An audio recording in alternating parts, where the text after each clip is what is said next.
Lok Sabha election के दौरान कांग्रेस के साथ में जो है उनके जितने भी सपोर्टिव पॉलिटिकल पार्टीज़ ने बात की थी, तो उनके पास एक बहुत बड़ा एजेंडा था। वो कास्ट सेंसस के बेस पर जोर देकर काम कर रहे थे, जिसको सारे मुल्क में लोगों ने जो है उनको जिताने की कोशिश की थी और एक हद तक भी वो आगे आए थे।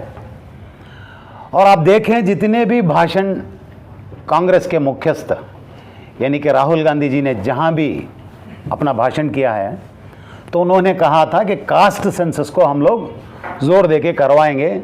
आज तक जो है तकरीबन 75 साल में कास्ट सेंसस के हिसाब से हिंदू धर्म के या फिर दूसरे अल्पसंख्यकों के मुकम्मल पॉपुलेशन की एक तादाद हमारे पास नहीं है। यह काम हमारी जिम्मेदारी, हम करेंगे, ऐसी बात थी।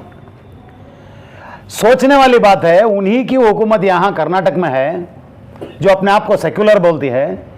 आज तक कास्ट सेंसस जो है कर्नाटक तो क्या सारे इंडिया में नहीं हुआ।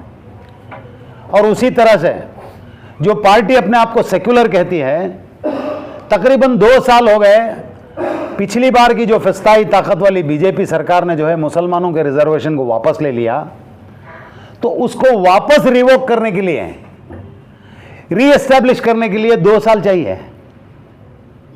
जब बात करते हैं तो कांग्रेस अपने आप को सेक्युलर कहती है और सेक्युलर होने के नाते एक और बात कहती है कि नहीं, बाई इलेक्शन हो जाने दो, हम जो है मुसलमानों को रिजर्वेशन देंगे।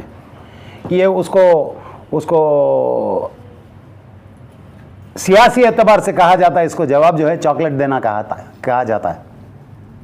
अब पिछला जो बाई इलेक्शन हुआ चन्नपटना में, सारे कर्नाटक के जितने भी कॉन्स्टिट्यूशन के मानने वाले चाहने वाले लोग हैं, इन्होंने देखा कि चन्नपटन का जो अभ्यर्थी था, जो कैंडिडेट था, वो बंदा जो है आरएसएस का कैडर रह चुका है, योगेश जिसका नाम, और कल बीजेपी में रहता है। सिर्फ एक रात में चेंज होकर वो सेक्युलर हो जाता है।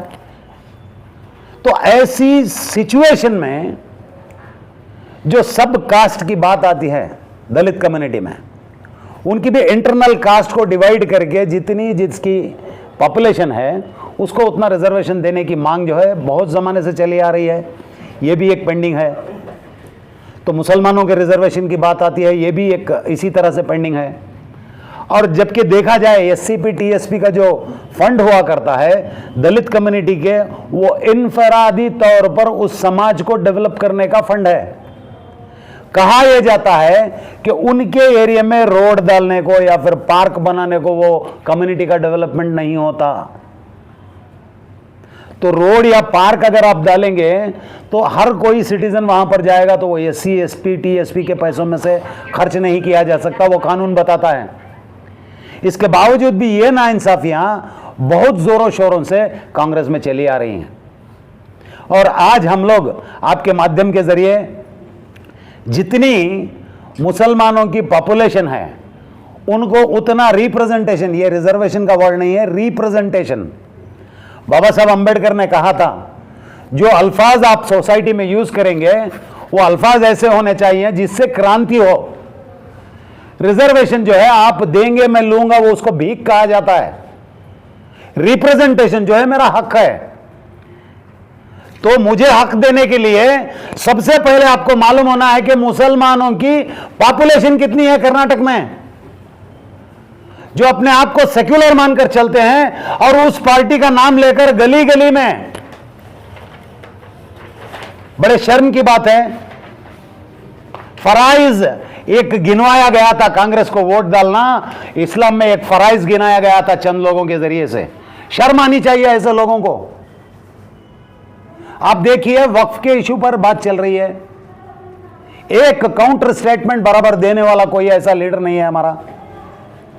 जबकि पिछली बार बीजेपी ने जो है एक नई कमेटी फॉर्मेशन की थी अनवर मानापाड़ी के नाम से, 2,80,000 करोड़ रुपए की घोटाला आप ही की बीजेपी की पार्टी के एक बंदे ने जो है पूरी रिपोर्ट ला कर दी। आपने उसको टेबल नहीं किया, जबकि आपको हाई कोर्ट ने 3 महीने के अंदर टेबल करने को स्ट्रिक्ट ऑर्डर्स दिए हुए थे, फिर भी आप टालते गए। यानी कि बीजेपी की बात बता आप कांग्रेस को रहे थे। अब आज ये हालत है, मुद्दा उछाल रही है बीजेपी, फिर कांग्रेस जो है बीजेपी को दिखा रही है। तो इन दोनों के सिलसिले में दोनों फिस्ताई ताकतें हैं, कम्युनिटीज को डेवलप करने का काम नहीं है। कॉन्स्टिट्यूशन जिस चीज की हम लोगों को गारंटी देता है, हमें वो गारंटी चाहिए, आपके गारंटियां नहीं। कॉन्स्टिट्यूशन की गारंटी है, अगर हमारी पॉपुलेशन बेस पर हमको रिप्रेजेंटेशन मिल जाता तो साचार कमेटी में शायद हम कहीं और आगे आगे आकर खड़े हुए होते हैं। तो इसलिए हम आने वाले दिनों में जो है ये जिसको सब कास्ट का रिजर्वेशन कहा जाता है, SC ST कम्युनिटी का, वो और जो है मुस्लिम रिजर्वेशन, और इन दो चीज़ों को साथ जोड़कर और भी चंद मुद्दे साथ में जोड़ने के बाद बीदर से जो है चामराजनगर तक एक बहुत बड़ी यात्रा काटने का एक प्लानिंग चल रही है हम लोगों की। ये जो फिस्ताई ताकतें वाली हुकूमतें आज तक हम लोगों के ऊपर मुसल्लत हुई हैं, हम ही ने इनको चुना है, लेकिन काम ये हमारा नहीं करते कॉन्स्टिट्यूशन के एतबार से। तो इन लोगों को आज हम लोग जो है बीदर के इस प्रेस मीट के माध्यम से उनको एक बात समझाने की कोशिश कर रहे हैं कि कॉन्स्टिट्यूशन ने जिन चीज़ों की गारंटी हमको दी है, अगर वो हम लोगों को मिल जाए तो आगे भी हम लोग यानी कि शोषित लोग आपको साथ देंगे। अगर ऐसा नहीं है तो तैयार हो जाइए, अगले चुनाव में हम ही में से किसी को हम तैयार करेंगे जो हकीकत में बाबा साहब अम्बेडकर के कॉन्स्टिट्यूशन को मुकम्मल इम्प्लीमेंट करने का काम करेगा। क्योंकि बाबा साहब ने कहा था